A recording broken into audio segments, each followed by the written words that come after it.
अध्याय 4 श्लोक संख्या 29। आपको मिल गया माता जी? मिल गया? तो मेरे पीछे बोलिए।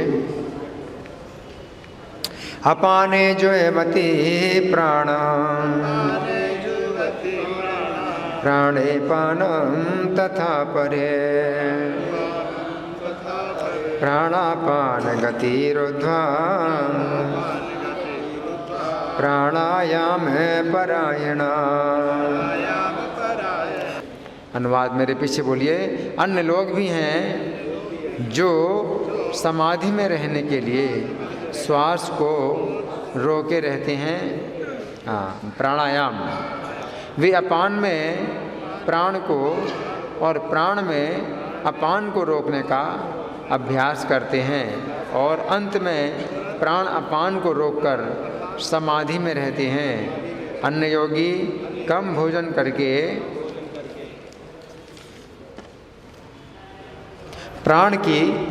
प्राण में ही आहुति देते हैं।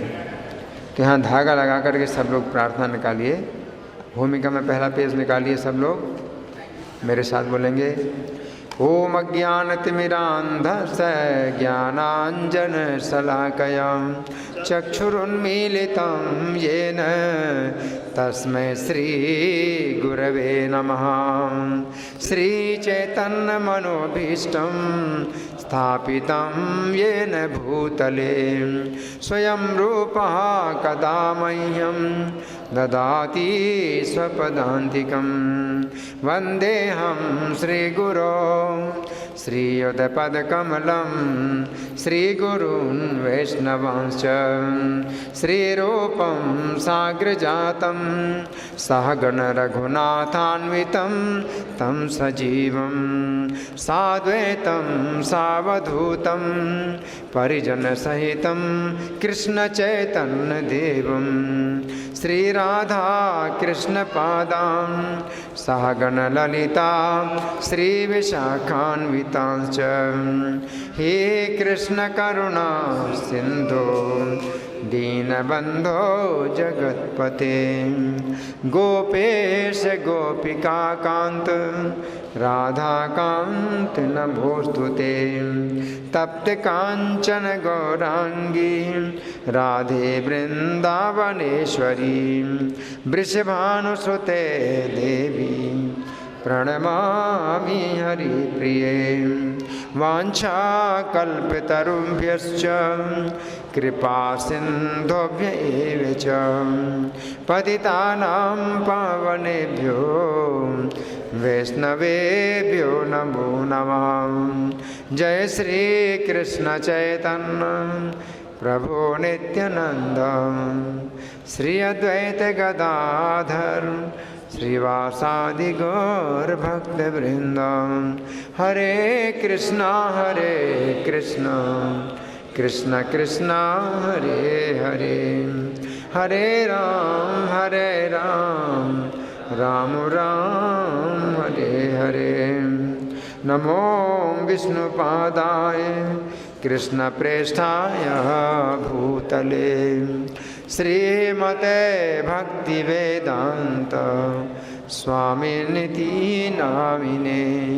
नमस्ते सरस्वती देवे गौरवाणी प्रचारिणे निर्विशेष शून्यवादी पाश्चात्य देश तारिणे। इस श्लोक फिर से निकालिए। इस श्लोक को समझेंगे।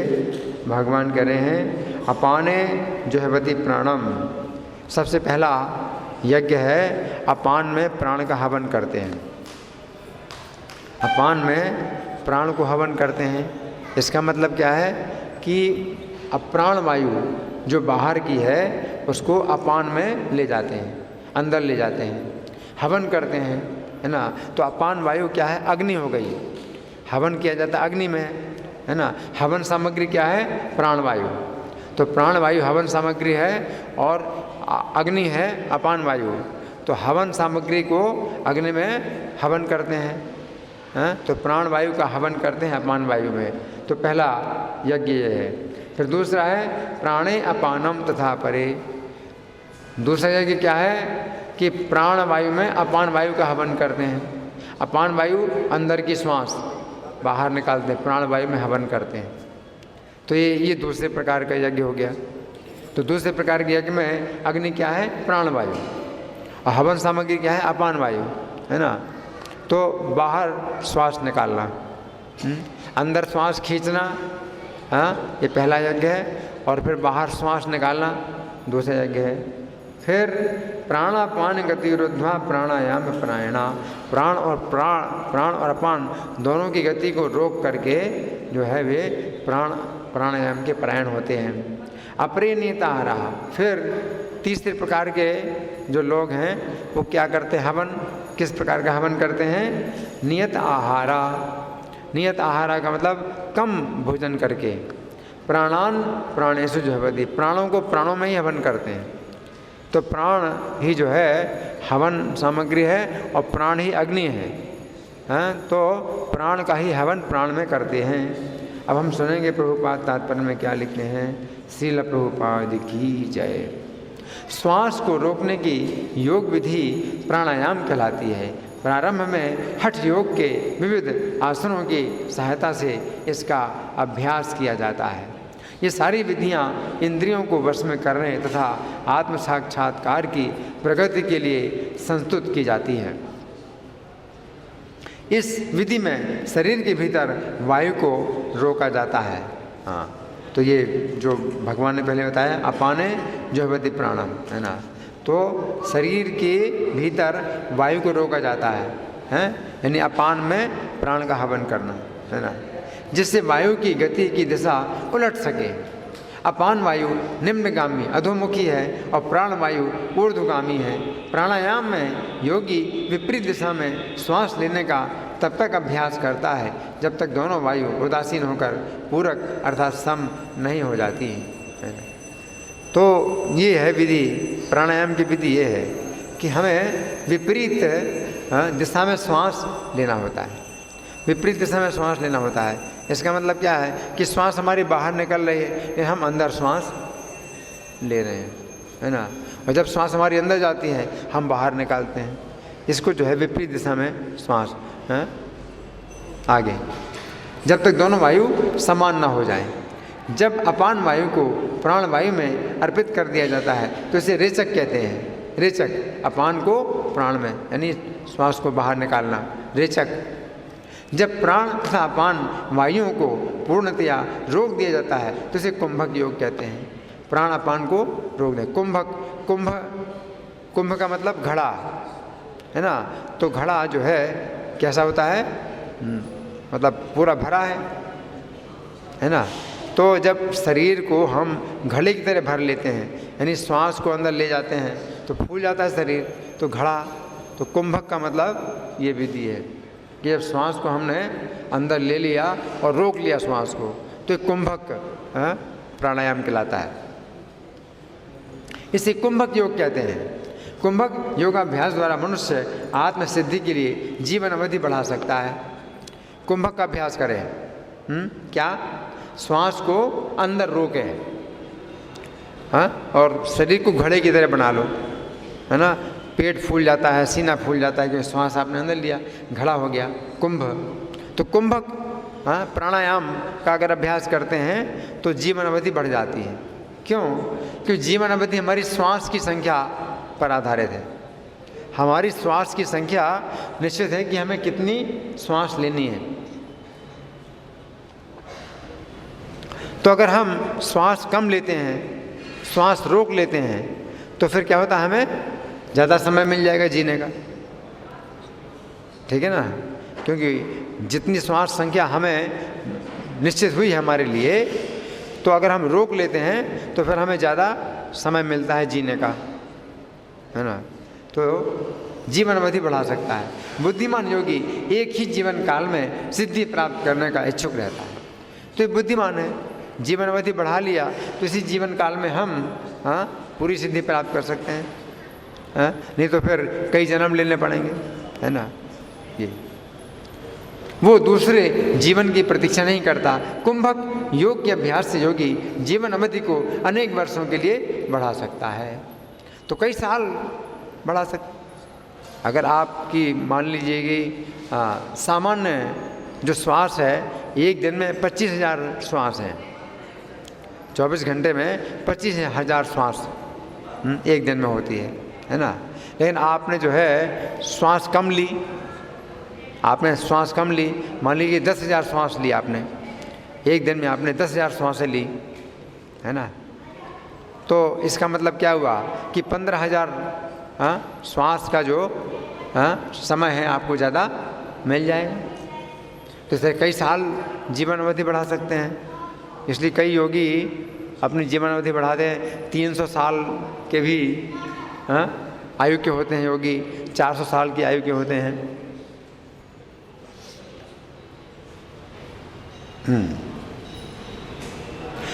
आगे प्रभुपाद लिखते हैं, किंतु भगवान की दिव्य प्रेमा भक्ति में स्थित रहने के कारण कृष्ण भावना भावित मनुष्य स्वतः इंद्रियों का नियंता जितेंद्रिय बन जाता है ना। उसकी इंद्रियां कृष्ण की सेवा में तत्पर रहने के कारण अन्य किसी कार्य में प्रवृत्त होने का अवसर ही नहीं पाती। तो प्रभुपाद कहते हैं कृष्ण भावनामृत की विधि के द्वारा ये सब प्राणायाम करने की जरूरत नहीं है। अगर कृष्ण की सेवा में अपनी इंद्रियों को हम लगाते हैं तो अपने आप इंद्रियां नियंत्रित हो जाती हैं। फलतः जीवन के अंत में उसे स्वतः भगवान कृष्ण के दिव्य पद पर स्थानांतरित कर दिया जाता है। तो निश्चित है जो योगी होते हैं तो प्राणायाम का अभ्यास करके अपनी जीवन की अवधि बढ़ाते हैं, ताकि इस जीवन काल में वे पूरी विधि पूरी कर सकें। लेकिन जो कृष्ण भावना भावित हैं उनकी विधि पूरी हो चुकी है, और जब भी शरीर छोड़ेगा उनको भगवान के धाम में प्रवेश मिल जाएगा। अतः वो दीर्घ जीवी बनने का प्रयत्न नहीं करते। इसलिए भक्तों को कोई आवश्यकता नहीं है कि आयु बढ़ाएं। भक्तों को आवश्यकता नहीं, क्यों? कि जब भी शरीर छूटेगा तो भगवान का धाम जाना निश्चित है, पहले से ही निश्चित हो चुका है। तो आयु बढ़ जाए या आयु घट जाए उससे क्या फर्क पड़ता है? इसलिए भक्ति के लिए क्या कहा जाता है? जीवो वा मरो वा। अब जीवो, जिंदा रहो या मर जाओ, कोई अंतर नहीं। जीने मरने में कोई अंतर नहीं। जब तक जीवित है तब तक कृष्ण की सेवा में लगा है, और मरने के बाद भी कृष्ण के सेवा में, कृष्ण के धाम में जाएगा, है ना। तो आयु बढ़ाने की आवश्यकता नहीं है। वो तुरंत मोक्ष पद को प्राप्त कर लेता है, जैसा कि भगवद गीता में 14:26 कहा गया है, माम चौबे विचारेण भक्ति योगेन सेवते सगुणान समतीत्यतान ब्रह्म भूयाय कल्पते। जो व्यक्ति भगवान की निश्चल भक्ति में प्रवृत्त होता है वो प्रकृति के गुणों को लांघ जाता है।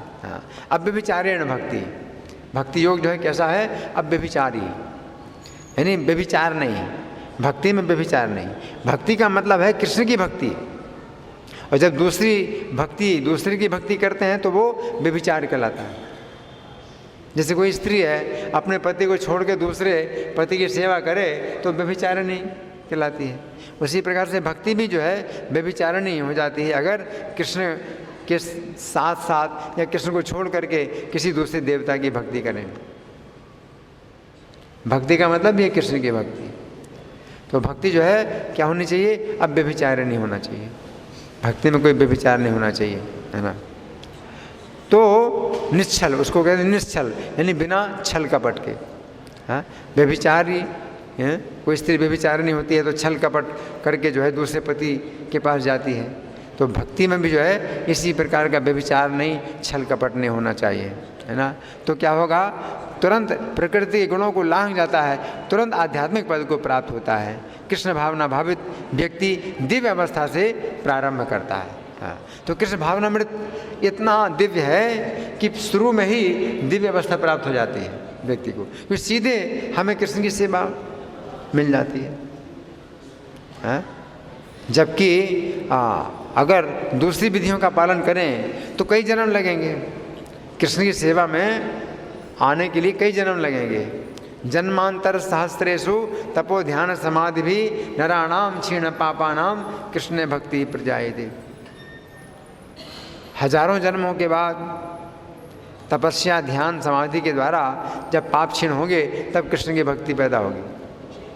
और यहाँ कृष्ण की भक्ति हमें शास्त्र साधु आचार्य की कृपा से शुरू में ही मिल जाती। तो बहुत ये जो है दिव्य विधि है। हाँ, तो प्रभुपाद लिखते हैं, कृष्ण भावना भावित व्यक्ति दिव्य अवस्था से प्रारंभ करता है और निरंतर उसी चेतना में रहता है, अतः उसका पतन नहीं होता और अंततः वो भगवत धाम को जाता है।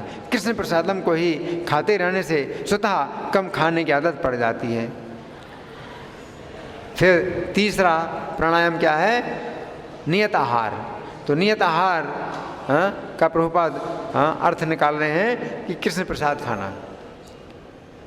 नियत आहार मतलब हमारे लिए जो नियत है, ये निश्चित भोजन किया गया है, वो क्या है? कृष्ण का प्रसाद है। अगर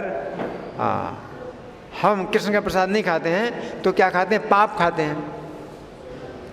भगवान ने कहा है, यज्ञ शिष्टा सनास्तंतो मच्चन्ते सर्वकिल विषय भुंजते ते तुघम पापा ये पचन्ति आत्म कारणात्। कि यज्ञ से जो शिष्ट अन्न है उसको खा करके संत लोग पापों से मुक्त होते हैं, लेकिन जो अपने लिए पकाते हैं वे अपना ही पाप खाते हैं। तो नियत आहार हमारा वो नहीं है कि हम जो है अपने लिए पकाएं और खाएं। कृष्ण को अर्पित, कृष्ण के लिए हम पकाएं, कृष्ण को अर्पित करें और फिर हम खाएं, तो वो नियत आहार, उसको प्रभुपाद बताते हैं नियत आहार।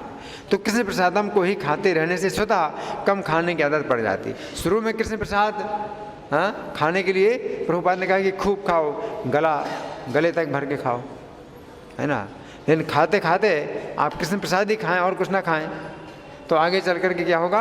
आप उसको भी कम खाने लगेंगे, कम खाने की आदत पड़ जाती है। तो नियत आहार का मतलब ये भी है कि कम खाना, कृष्ण प्रसाद खाना और वो भी कम खाना, ये नियत आहार है। लेकिन शुरू में क्या है कि आप कृष्ण प्रसाद खाते हैं और ज़्यादा खाते हैं, कोई बात नहीं। लेकिन आप कृष्ण प्रसाद के अलावा और कुछ ना खाओ तो फिर क्या होगा? वो भी आपका कम हो जाएगा।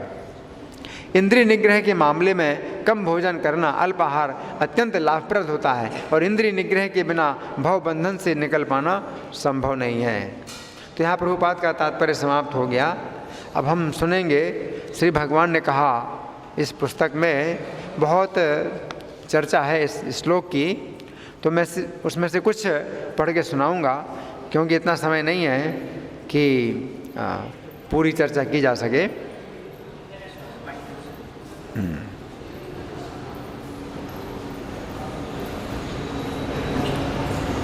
इस श्लोक में भगवान ने प्राणायाम के अंतर्गत 3 प्रकार के यज्ञों का वर्णन किया है।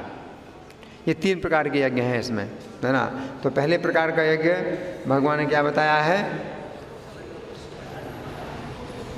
पूरक यज्ञ है ना, पूरक प्राणायाम। अपाने जो भवति प्राणम, प्राणवायु को अपान में हवन करना। तो सबसे पहला यज्ञ है पूरक, है ना। और दूसरा यज्ञ क्या है? अपानम, अपानम प्राणे अपानम तथा परे, प्राण को अपान में, यानी रेचक, है ना, रेचक प्राणायाम दूसरा। और तीसरा प्राणायाम है नियत आहार के द्वारा प्राणों का प्राणों में हवन करना। तो 3 श्लोक, 3 हाँ।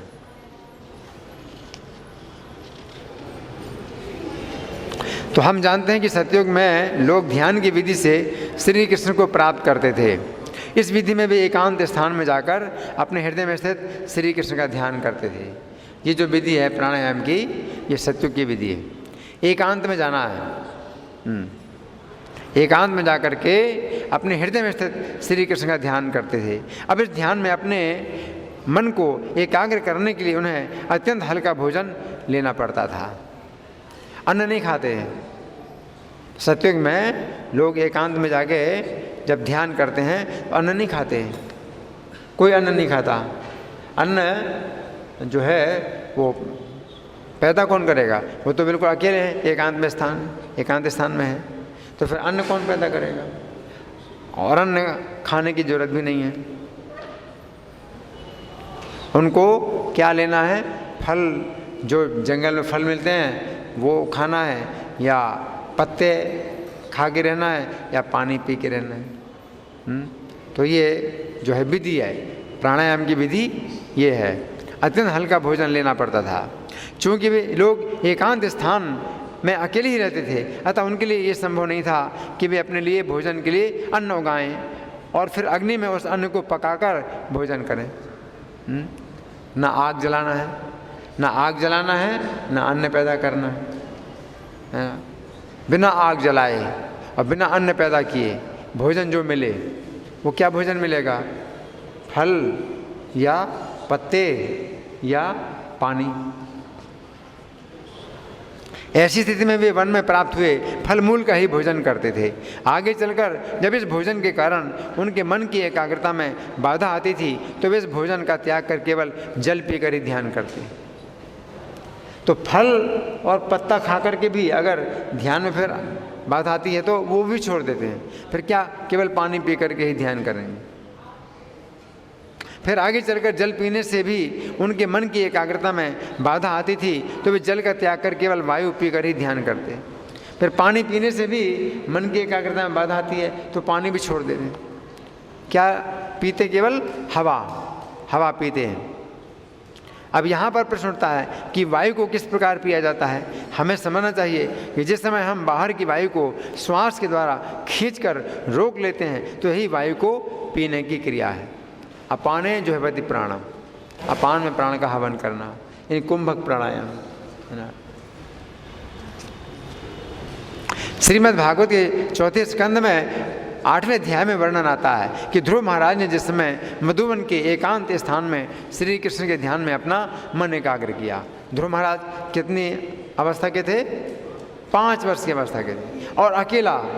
देखो 5 वर्ष का बालक बिल्कुल अकेले में रहता है, बिल्कुल अकेले में रहता है। तो क्या करता था वो बालक है? उस समय उन्होंने पहले महीने में 3 दिन में केवल एक बार कैथा और बेर के फलों का भोजन किया। पहले महीने में 3 दिन में एक बार क्या खाते थे? कैथा और बेर। वहाँ पर जो मधुवन में जो मिलते थे फल, कैथा के फल मिलते थे, बेर के फल मिलते थे। तो 3 दिन में एक बार कैथा और बेर का फल खाया। फिर दूसरे महीने में 6 दिन में एक बार सूखे पत्तों का भोजन किया। अब देखो भोजन का जो अंतर है वो भी बढ़ा दिया, अंतराल बढ़ा दिया और भोजन की मात्रा भी कम कर दी। अब फल जो है खाना बंद कर दिया, सूखे पत्ते खाना शुरू किया और वो भी 3 दिन की जगह 6 दिन कर दिया। 6 दिन में एक बार, वो भी क्या? सूखे पत्ते, सूखे पत्ते खा रहे। फिर तीसरे महीने में 9 दिन में एक बार केवल जल पिया। अब सूखे पत्ते भी ज़्यादा भोजन हो गया उनको, तो उसको भी कम कर दिया। अब सूखे पत्ते की जगह पानी पी रहे हैं और वो भी 6 दिन की जगह 9 दिन में एक बार। 9 दिन में एक बार पानी, तो तीसरे महीने में 9 दिन में एक बार पानी पीते थे। फिर चौथे महीने में श्वास को जीतकर 12 दिन में केवल एक बार वायु पी करके ध्यान योग में भगवान की आराधना की। अब 9 दिन की जगह 12 दिन कर दिया, 12 दिन में एक बार। और वो भी जो क्या पीते थे पहले? हवा पीते थे। अब हवा भी एक बार पीते हैं, 12 दिन में एक बार हवा पीते हैं। यानी श्वास लिया और रोके रहे, 12 दिन तक रोके रहे श्वास को, 12 दिन में एक बार हवा पीते हैं।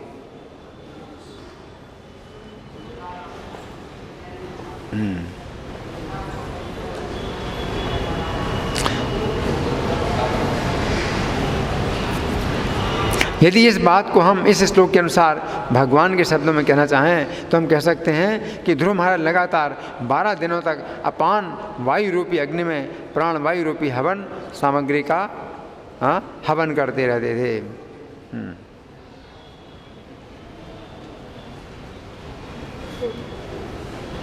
हम जानते हैं कि प्रत्येक व्यक्ति के जीवन की अवधि उसकी श्वासों की संख्या के अनुसार होती है। अब यदि व्यक्ति प्राणायाम की विधि से अपनी श्वास को रोकता है तो स्वाभाविक है कि उसके निश्चित श्वासों के लिए अधिक समय लगेगा। इस प्रकार व्यक्ति अपने जीवन की अवधि को बढ़ा सकता है। सामान्यतः व्यक्ति एक दिन अर्थात 24 घंटे में 25,000 बार श्वास लेता है। अब यदि वो व्यक्ति एक दिन में केवल एक बार श्वास लेने लगे, 25,000 श्वास की जगह एक बार श्वास ले एक दिन में, हाँ, तो 25,000 बार श्वासों के लिए 25,000 दिन अर्थात लगभग 68 वर्ष लगेंगे। तो एक दिन की जगह 68 साल आपको मिल गए। एक दिन की जो हमारी आयु है वो 68 साल मिल जाएंगे। इस प्रकार व्यक्ति की आयु एक दिन के स्थान पर 68 वर्ष बढ़ गई।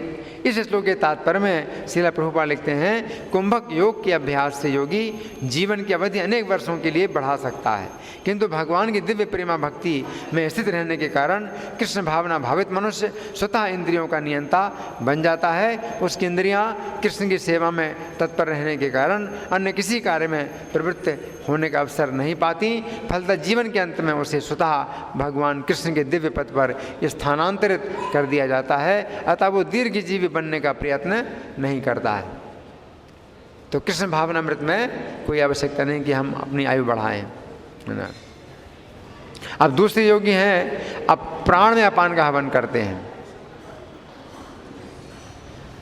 ये दूसरे प्रकार का प्राणायाम यज्ञ है ना।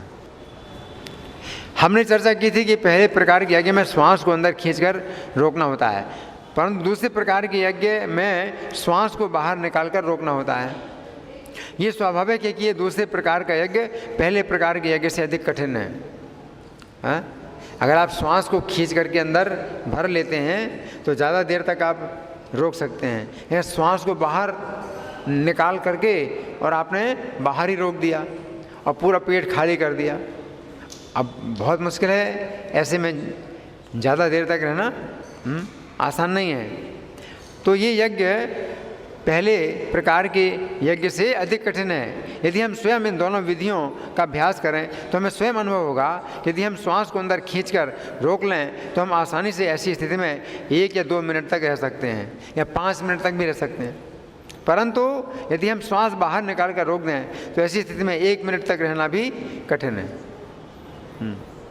विश्वामित्र ने इस यज्ञ का आचरण किया था। वाल्मीकि रामायण के बाल कांड के अंतर्गत अध्याय संख्या 63-64 में वर्णन आता है कि जिस समय विश्वामित्र मुनि प्रथम श्रेणी का ब्राह्मण अर्थात वैष्णव बनने के लिए तपस्या कर रहे थे। विश्वामित्र मुनि थे क्षत्रिय और उनको बनना था ब्राह्मण, तो कर रहे थे तपस्या, तो तीव्र तपस्या कर रहे थे, है ना। उस समय उन्होंने तपस्या की अनेक विधियों का पालन किया, परंतु वे अपने काम और क्रोध पर विजय ना पा सके। हाँ? अब उन्होंने पुनः घोर तपस्या आरंभ की। इस बार वे दोनों भुजाएं उठाए 1000 वर्षों तक केवल वायु पी कर रहे। इसका अर्थ है कि विश्वामित्र मुनि ने 1000 वर्षों तक पहले प्रकार का प्राणायाम किया, अर्थात उन्होंने श्वास को अंदर खींचकर 1000 वर्षों तक रोके रखा। सोचिए पहले के युगों में इतनी तपस्या हो सकती थी। 1000 साल तक श्वास को उन्होंने रोका विश्वामित्र मुनि ने। ऐसी स्थिति में रंभा उनकी तपस्या को भंग करने के लिए आई। यद्यपि विश्वामित्र मुनि के हृदय में वो काम वासना का संचार नहीं कर सकी, परंतु उनके हृदय में काम वासना के स्थान पर क्रोध का संचार हो गया। उन्होंने रंभा को 10,000 वर्षों तक पत्थर की प्रतिमा बनने का शाप दे दिया। काम भावना नहीं आई लेकिन क्रोध आ गया और क्या किया, शाप दे दिया। उसमें भी तपस्या उनकी नष्ट हो गई। काम से तपस्या नष्ट हो जाती है। अब काम तो नहीं पैदा हुआ, क्रोध उत्पन्न हुआ, तो क्रोध से भी तपस्या नष्ट हो गई उनकी। इस क्रोध के द्वारा उनकी तपस्या क्षीण हो गई और इंद्रियां अभी तक काबू में ना आ सकी। ये विचार कर उन महा तेजस्वी मुनि के चित्त को शांति नहीं मिलती थी। अब उन्होंने 1000 वर्षों तक श्वास को बाहर निकालकर पुनः श्वास अंदर नहीं ली। ये कितना कठिन है। श्वास को बाहर निकाल दिया और 1000 साल तक श्वास अंदर नहीं लिया। ये उनकी परम दुष्कर तपस्या थी। उनके इस तप की कहीं तुलना नहीं थी। 1000 वर्षों तक वे महामुनि लकड़ी की भांति निश्चेष्ट बने रहे। बीच बीच में उन पर बहुत से विघ्नों का आक्रमण हुआ, परंतु काम तथा क्रोध उनके भीतर घुसने भी नहीं पाए। तो यहाँ पर भगवान कह रहे हैं कि कुछ योगी गण प्राण वायु रूपी अग्नि में अपान वायु रूपी हवन सामग्री का हवन करते हैं, जिस प्रकार विश्वामित्र मुनि ने किया। जिस समय विश्वामित्र मुनि ने श्वास को बाहर निकालकर 1000 वर्षों तक रोका, उस समय उन्हें काम तथा क्रोध पर विजय प्राप्त करने में सहायता मिली। अब यदि हम विचार करें तो हमें पता चलता है कि विश्वामित्र मुनि ने जिस समय ये तपस्या की थी उस समय त्रेता युग का समय चल रहा था, तथा ये विधि उस समय भी सामान्य व्यक्ति के लिए अत्यंत कठिन थी। यदि त्रेता युग में ये विधि कठिन थी तो कलयुग में तो ये विधि बिल्कुल असंभव है। तो भूल जाओ कि हम ये काम कर सकते हैं।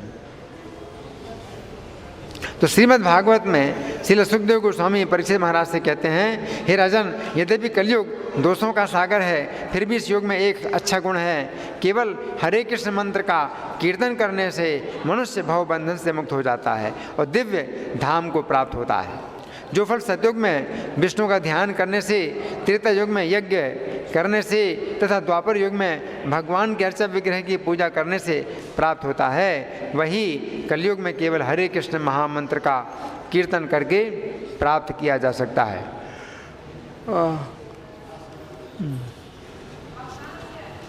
अब नियत भोजन। इस श्लोक की अन्य 2 पंक्तियों में भगवान कहते हैं, प्राण अपान गति रुद्ध्वा प्राणायाम परायण। अर्थात नियत भोजन करने वाले अन्य योगी जन प्राणायाम के परायण होकर प्राण तथा अपान की गतियों को रोककर प्राणों में ही प्राणों का हवन करते हैं।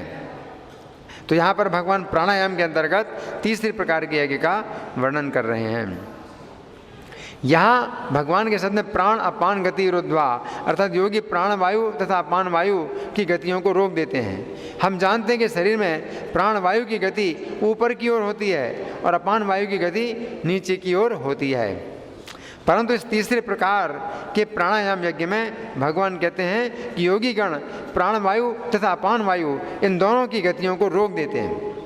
इसका अर्थ है कि इस प्रकार के प्राणायाम में न तो बाहर की वायु को भीतर ले जाकर रोका जाता है और न भीतर की वायु को बाहर लाकर, बल्कि अपने अपने स्थानों में स्थित प्राण वायु तथा अपान वायु को वहीं रोक दिया जाता है। इसलिए इसे केवल कुंभक कहते हैं। अब वो नहीं है कि अंदर ले जा कर के रोके हैं या बाहर निकाल करके रोके हैं, ना, इसमें वहीं रोका जाता है, जहाँ पर है वहीं पर रोका जाता है। यहाँ पर भगवान कह रहे हैं प्राणायाम परायणा, अर्थात ऐसे योगी प्राणायाम के परायण होते हैं। इसका अर्थ है कि ऐसे योगी अपना पूरा समय और ध्यान श्वास की क्रिया को नियंत्रित करने में लगाते हैं। इस बात से हमें समझना चाहिए, ऐसे योगियों के लिए कोई अन्य कार्य नहीं होता है कि वे अपने घर मकान की चिंता करें अथवा अपनी पत्नी तथा पुत्रों की सुरक्षा के विषय में विचार करें। वे केवल श्वास क्रिया को नियंत्रित करते हुए अपने हृदय में स्थित श्री कृष्ण के ध्यान में ही अपने मन को एकाग्र करते हैं। इस विषय में भगवान गीता 5:27-28 में कहते हैं कि समस्त इंद्रिय विषयों को बाहर करके दृष्टि को भौहों के मध्य में केंद्रित करके प्राण तथा अपान वायु को नथनों के भीतर रोककर और इस तरह मन इंद्रियों और बुद्धि को बस में करके जो व्यक्ति मोक्ष के परायण होता है वो योगी इच्छा भय तथा क्रोध से रहित हो जाता है। जो निरंतर इस अवस्था में रहता है अवश्य ही मुक्त है। यहाँ पर भगवान ने शब्द प्रयोग किया नियत आहारा। नियत आहारा, नियत शब्द का अर्थ है पूर्व निश्चित, आहारा शब्द का अर्थ है भोजन ग्रहण करने वाले। इस प्रकार नियताहारा शब्द का अर्थ हुआ ऐसे लोग जो उतना ही भोजन ग्रहण करते हैं जितना उनके लिए पहले से ही निश्चित हो चुका है। इसका अर्थ है कि वे लोग या तो भोजन के लिए बिल्कुल भी प्रयास नहीं करते हैं। नियताहारा का ये भी मतलब है कि जो मिलना है वो मिल जाएगा, तो भोजन के लिए प्रयास ही नहीं करते हैं अथवा बहुत कम प्रयास करते हैं। ऐसे योगी गण श्री कृष्ण पर आश्रित रहते हैं कि श्री कृष्ण ने मेरे लिए जितना भोजन निश्चित कर दिया है मैं उतना ही भोजन ग्रहण करूँगा।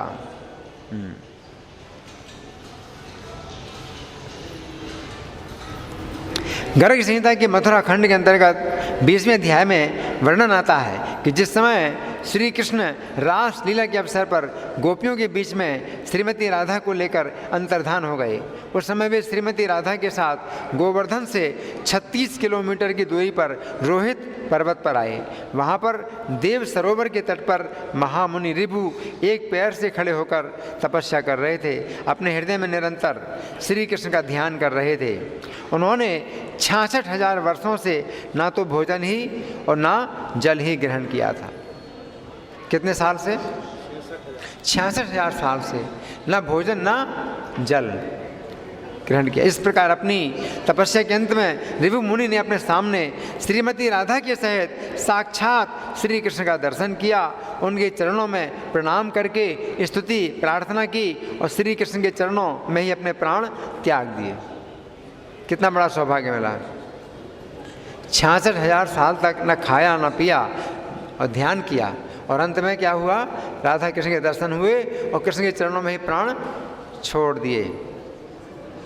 इसके पश्चात उन्हें श्री कृष्ण के सखा जैसा शरीर प्राप्त हुआ, जिसकी शोभा करोड़ों कामदेवों से भी अधिक थी। कैसा शरीर मिल गया उनको? कृष्ण के सखा का, करोड़ों कामदेवों से सुंदर है। और मनोहर विमान पर बैठकर श्री कृष्ण के गोलोक धाम में चले गए।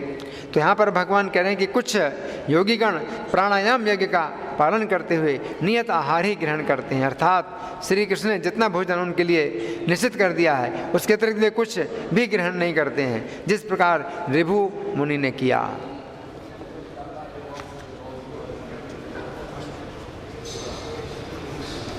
इस श्लोक के अंतिम शब्द में प्राणान प्राणेषु जुह्वति, अर्थात ऐसे योगी अपने प्राणों को अपने प्राणों में ही हवन करते हैं। तो यहाँ पर हमें समझना चाहिए कि इस तीसरे प्रकार के यज्ञ में 10 प्रकार के प्राण ही 10 प्रकार की हवन सामग्री हैं, और वही 10 प्रकार की अग्नि है। इसके पूर्व भगवान ने नियत आहारा इन शब्दों का प्रयोग किया था। इसका अर्थ है कि जिस समय योगी नियत आहार अर्थात भोजन की कम मात्रा ग्रहण करता है, उस समय उसको अपने प्राणों की भूख अपने प्राणों के द्वारा ही मिटानी होती है। इस प्रकार उसके शरीर की शक्ति क्षीण हो जाती है।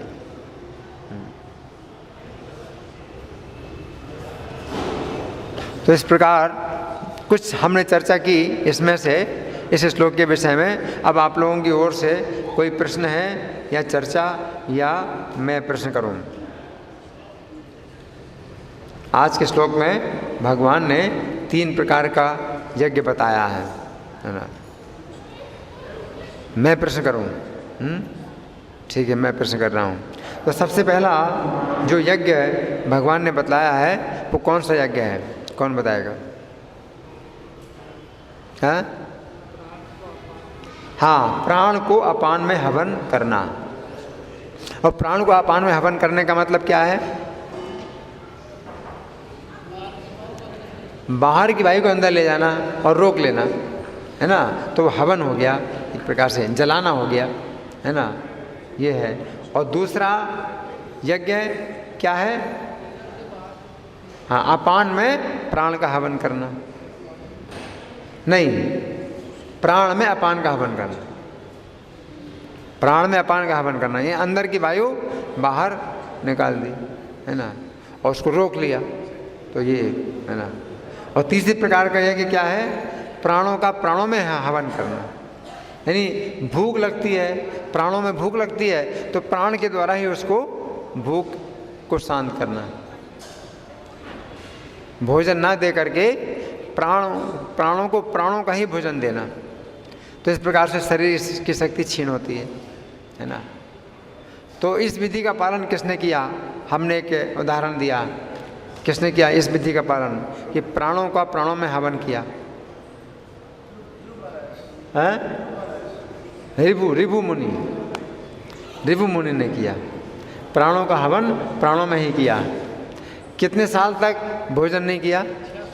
66,000 साल तक ना भोजन ना पानी। तो जो भी भूख और प्यास लगी उनके प्राणों को लगी भूख प्यास, तो प्राणों के द्वारा ही भूख प्यास को उन्होंने बुझाया। और 66,000 साल तक प्राणों का प्राणों में हवन किया, और अंत में उनको क्या प्राप्त हुआ? क्या प्राप्त हुआ?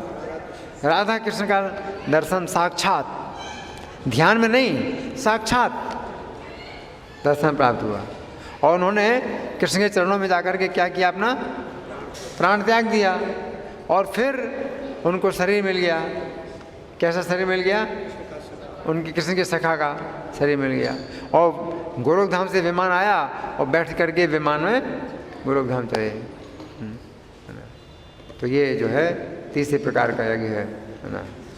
और जो योगी हैं तो पहले प्रकार का जो यज्ञ करते हैं उसमें एक फायदा ये है कि आयु बढ़ जाती है। कुंभक प्राणायाम में आयु बढ़ जाती है ना। तो योगी आगे आयु क्यों बढ़ाते हैं?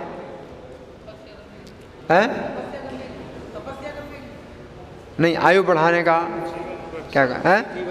इसी जीवन में विधि को पूरा करें, नहीं तो अगले जीवन में करना पड़ेगा। इसी जीवन में विधि को पूरा करें, है ना। लेकिन भक्तों को आवश्यकता नहीं आयु बढ़ाने की। क्यों? क्यों? उनकी विधि पूरी हो चुकी है और वो अभी भी शरीर छोड़ेंगे तो भगवान के धाम चले जाएंगे। तो कुछ अंतर ही नहीं जाए, अभी शरीर छोड़े चाहे 10 साल के बाद या 100 साल के बाद, क्या अंतर पड़ता है? उनके तो दोनों हाथों में लड्डू बोलते हैं, दोनों हाथों में लड्डू। अगर जीवित हैं तो कृष्ण की सेवा में लगे हैं, और अगर शरीर छोड़ते हैं तो भी कृष्ण की सेवा में जाएंगे। तो भक्तों को आयु बढ़ाने की आवश्यकता नहीं है ना। और ध्रुव महाराज ने तपस्या कैसे की? पहले महीने में क्या किया? क्या खाया? कितने दिन में? 3 दिन में कैथा और बेर का फल एक बार खाया। और 5 साल का बालक, सोचिए, पहले महीने में 3 दिन में एक बार कैथा और बेर का फल खाया। और दूसरे महीने में 3 दिन की बजाय 6 दिन में एक बार। और क्या खाना? वो भी नहीं खाना, सूखे पत्ते खाए, ये दूसरे महीने में। फिर तीसरे महीने में 6 दिन की जगह 9 दिन कर दिया, 9 दिन में एक बार खाना। और वो सूखे पत्ते भी नहीं खाना, क्या? पानी पिया, ये तीसरे महीने में। और चौथे महीने में 9 दिन की जगह 12 दिन कर दिया और पानी भी त्याग दिया। और क्या पीते थे? हवा, हवा पीते थे 9 दिन में, 12 दिन में। ये 4 महीने का है, 4 महीने है ना। और फिर 5वें महीने में उन्होंने अपनी श्वास रोक ली, श्वास रोक ली, है ना। और 6वें महीने में एक पैर से खड़े हो गए। तो 6 महीने में बालक ने प्रसन्न कर लिया। हालांकि ये जो विधि हजारों सालों की होती है, लेकिन 5 साल का बालक है तो उसके लिए कंसेशन भी मिल गया ना। 5 साल का बालक था तो 6 महीने में, सतयुग में भी 6 महीने में प्राप्त कर लिया भगवान को।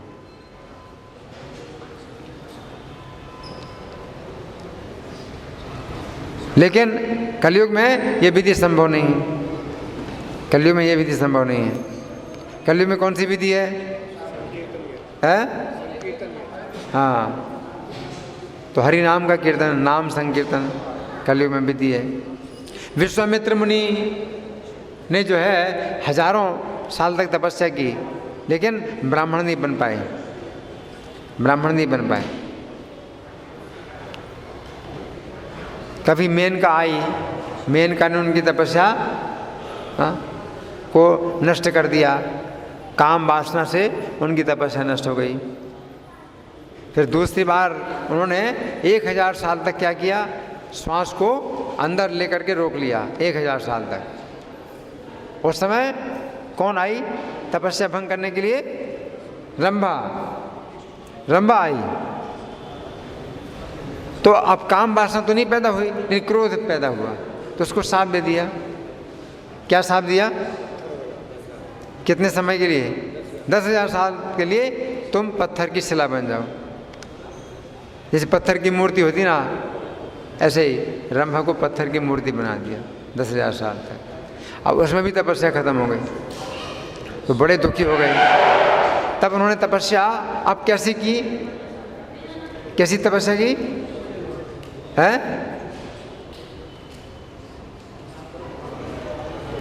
अंदर की श्वास को बाहर निकाल करके रोक लिया। ये बहुत मुश्किल है। और 1000 साल तक ऐसा किया। अंदर की श्वास को बाहर निकाल करके रोक लिया। कितने समय तक? 1000 साल तक, है ना। फिर जितने भी विघ्न आए तो वो फिर वो विचलित नहीं हुए। ना काम पैदा हुआ, ना क्रोध पैदा हुआ। ना काम को रास्ता मिला अंदर जाने का, ना क्रोध को रास्ता मिला। श्वास बाहर निकाल दी तो काम क्रोध कुछ भी अंदर नहीं जा सकते थे। हवा बाहर निकाल दी, हवा ही अंदर नहीं जा सकती। काम क्रोध कुछ भी नहीं अंदर जा पाए। तो काम क्रोध अगर बिल्कुल निकालना है तो क्या करो? हवा पूरी बाहर निकाल दो, रोक लो। कलयुग में संभव नहीं, कलयुग में संभव नहीं। तो कलयुग में एकमात्र हरे नाम, हरे नाम, हरे नामेव केवलम करो नास्त्यव नास्त्यव नास्त्यव गतिरन्यथा। तो केवल एक ही गति है, अन्यथा गति नहीं है ना। तो तब विश्वामित्र मुनि जो है क्या बन गए? प्रथम श्रेणी के ब्राह्मण। और प्रथम श्रेणी का ब्राह्मण मतलब क्या? वैष्णव। प्रथम श्रेणी का जो ब्राह्मण होता है उससे क्या बोलते हैं? वैष्णव बोलते हैं, है ना। तो वो वैष्णव बनना चाहते थे। लेकिन कलयुग में वैष्णव बनना बहुत आसान है। इतना कठिन तपस्या करने की जरूरत नहीं है। लेकिन फिर भी विधि का पालन करना है। नाम के 10 अपराधों से बचना है। हम नाम के 10 अपराध रोज बोलते हैं, तो ये हमें मतलब प्रार्थना करनी है कि अपराधों से अगर बच गए तो फिर नाम की कृपा मिल जाएगी। तो आप जो है वैष्णव बन जाएंगे। ग्रंथराज श्रीमद् भगवद गीता की जय, श्रील प्रभुपाद की जय। राधा पार्थसारथी ललिता विशाखा गौर निताई, सीताराम लक्ष्मण हनुमान प्रहलाद नृसिंह देव की जय हो।